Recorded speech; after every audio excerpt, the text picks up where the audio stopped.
don't know which one's better. Oh, the day's finally come. We lose our favourite forklift. It's pulled K24s out hundreds of times. Is it gonna run? Oh, we might be keeping it. Oh no, it's going to its new owner. Yeah.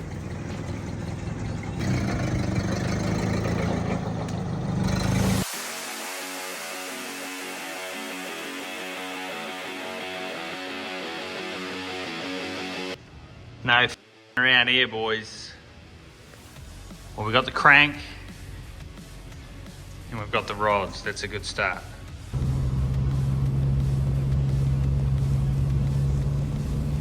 Righto, welcome back. It's been a while. It's been 4 weeks. The car's been sitting down in Adelaide. The shipping company's finally got it back to us, so that's good. Now we've got to make a start on getting everything prepared. We've got this billet block arriving in about 3 or 4 weeks. We'll get this head disassembled, we'll do some repairs, and we'll talk about what we're going to do with that. We're going to a dry deck setup to stop any coolant flowing from the block into the head. We'll explain that in a bit more detail as we go for you guys that don't know what that is. This is the firing setup from Bullet. I've already bought that. So that goes in instead of a head gasket. It uses the copper to seal and control crush. Then this ring protrudes slightly and beds into the head. He's able to fix it, boys. What do you reckon? We'll give it a go. That's what we want to hear. So what I'll do is I'll climb through the bottom and slide it that way, but then when you come out through the top, you put your legs up and go through. So one of the things we have to do is modify this head so we can get its own water feed in and its water feed back out from the radiator. What we're trying to achieve is obviously no water passing from the block to the head, so there's no chance of combustion gases from here exiting and flying through and making coolant pressure issues. So step one, we've got to try and put this AN fitting. We're going a dash 12 into the side of the head here. Oh, Kapowski Kit Cars isn't going to be very happy when I show him this. Bit of damage from the transport, unfortunately. This wasn't done on the road. But luckily, we know a good fiberglasser. Good work, pal.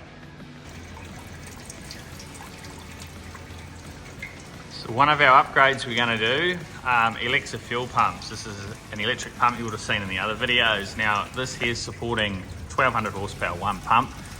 What we're going to do is add another one of these. So we're going to have 2 of these in tank.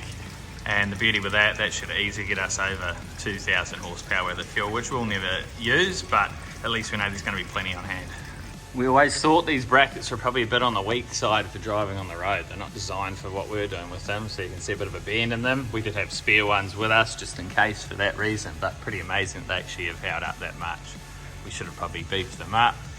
So the only other thing I can see that we lost while we're driving around were a couple of trans pan bolts. So we did find a couple in our spares we replaced with, but we only had a few.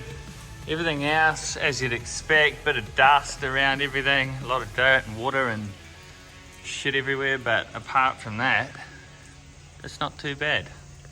So we've got to come up with a plan of fitting more injectors into this manifold. So that means we're going to have to put some underneath. So I think we put the ones for our petrol, unleaded, that can go under the manifold so they're out of the way. Then we'll have 8 up on the other side for the methanol. We've got our first 2 bosses that I've just machined up. Still a beginner at all this stuff, so don't laugh at me. What do you reckon, pal? Is it going to work?